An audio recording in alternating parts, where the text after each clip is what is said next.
Welcome, I'm Mark Todd from the NAB, and today on Meet the Manager, I'm talking to Ashley Burtenshaw, who is a co-founder of Gryphon Capital Management, or Capital Investments, sorry, big pun. Tell us a little bit about Gryphon. You know, what's the background? How long have you been around?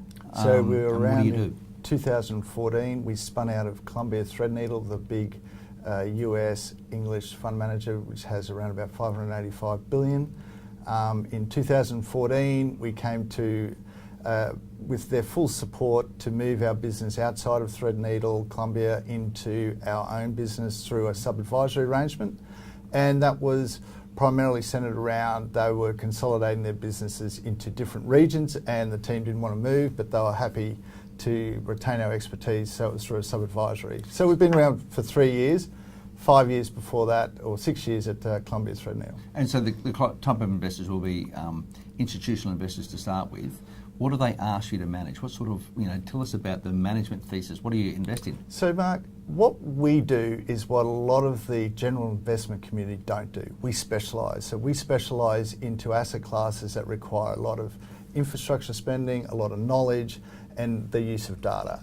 And because we do that, what we've found with even in the institutional landscape is that they've tended to go to more the generalist style of investing. And because of that, they look to outsource some of the more specialist capabilities where there's excess returns for the risks that we take. So the type of investments that you make are in asset-backed securities. Do you want to help everyone understand what an asset-backed security is? Just a 30,000-foot view of what actually... But really, it's assets, be it residential mortgages, auto loans, credit card receivables, commercial mortgages, which are sold into an issuing vehicle, and those issuing vehicles actually then deliver what we call tranches of debt. And those tranches of debt, it's secured across all those mortgages, ranked from the senior risk, the medium risk, and the lower risk. So you're effectively lending into those organisations by buying those assets, and you're trying to work out, your skill set is understanding the sort of borrowers. In other words, you understand the property market, you understand the people who might want to borrow into that property market.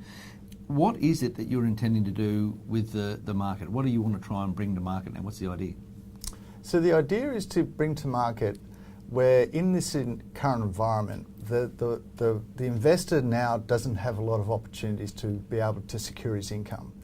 And typically we see that the investor is taking too much equity-like risk on their capital to derive income. Now the risks are building. Interest rates are starting to increase. We're seeing volatility start to increase.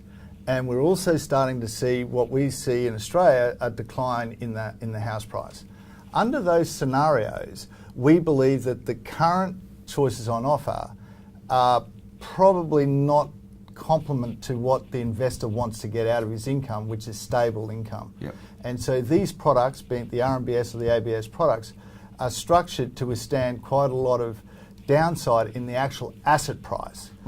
And therefore gives them better protection than, say, if you're taking your income from an equity or even worse, a commercial property. So for people who might be looking at this video, you'll be bringing to market a listed investment trust? Correct. With the view to providing consistency of income. That's right. The idea that... So tell us a little bit more about the goals of the listed investment trust. So the goal is really to get to investors and to give them another diversification alternative.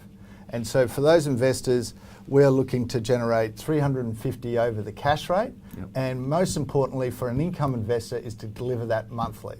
We're not going to use capital to pay income. The assets will generate sufficient interest to pay through the interest, so the capital will always be never used to pay dividends. No, everyone wants to see the dividend rather than just using the capital. Okay, so tell me, what is your secret sauce? What makes you different from the rest of the portfolio managers out there in the world? So Mark, it comes down to data and being able to manage the data.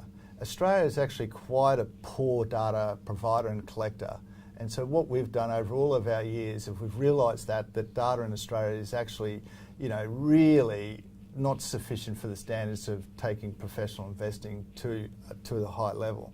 So what we decided is that we looked for on-the-shelf products, and there wasn't any on-the-shelf products. So we used our own systems, our own people, our own resources, and developed our own custom proprietary model that enables us to deal with all the different borrower behaviour profiles. And what that is... You get to real granularity, like that's you can look at postcodes because and it's everything. Key. It's really key. When you get into this, What you've got to be able to do is to store all the data and how that data gets updated. And so our database of loans in Australia is roughly around about 115,000 loans. So if you then attach an average loan balance onto that loan of 200,000 mark, that gives us a notional portfolio of $23 billion. And we just don't look at the CBA loans of the world, the NABs loans. We go the full spectrum. And so we know where the borrower's behaviours are showing up as to being a little bit different to what the assets have been underwritten. So what we do is we go through every month, those borrowers get updated in terms of their prepayment of capital, if they've fallen into arrears, how much have they paid down, have their house been foreclosed. And we take all that data, and that enables us to build trends and to see problems emerging in the various portfolios. But our big thing is, what that allows us to do is to apply a stress test. And it's the stress test that enables us to stress the value of that mortgage, the value of the house, down roughly around about 40%. So if there's a 40% drop, our bonds you can work out what will happen. Our bonds still repay their capital. And that's the real difference. We do it on every loan, every loan. And so we can then, gives us the best position to take advantage of a risk-off market, to enable investors to actually perform in that market, but also have the foresight and the knowledge that we have stressed that scenario. And my argument is to the investors is, if that scenario plays out, how are all their other income solutions performing in that scenario? How do you explain to everyone, if you're an investor, what the risks are?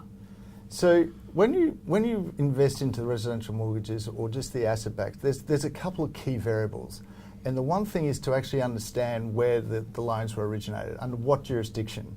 And in Australia, they are recourse loans. And so we're saying with all our predominantly investments that we've made is in Australia. So everyone understands the rules that are governed by the originators of the lenders. People's attitude towards their mortgages, the bank's and the other great thing about these types of assets is, once they've actually lent the money, they what we call service them. So they call you up every month if you're late on your payment, and they talk to you and say, well, you've taken a loan with Westpac, and now I'm Westpac trying to collect on my money. In other jurisdictions, sometimes they've sold those. Sold those loans and those servicing, and therefore there's a little bit of a disconnect of, okay, I took my loan out with Westpac, but now I've got NAB, servicing my loan. That typically doesn't happen here. So that's a real risk as well, because people get confused, and when a borrower gets confused, he falls behind on his mortgage payment. So if I think about the risks for the people that might want to invest in this, and we'll talk a little bit more in a second about what we're thinking about bringing to market. The risks are in the assets going down in value, so houses losing value. Yeah. The risk would be correct. Effectively people not paying their mortgage. So in doing that, is it fair to say that you have to work out what are the factors that would mean people wouldn't pay their mortgages? So it'd be high unemployment, really poor economic activity, so lots of people losing their jobs, or in the case of poorly originated loans, fraudulent behaviour. But the risks certainly reside in the fact that people not paying their loan. That's the major risk around this association. Okay, that's Ashley Burtenshaw, who is the co-founder of Gryphon Capital Investments. Hope you've enjoyed the video. I'm Mark Totten, the NAB. We'll talk to you soon.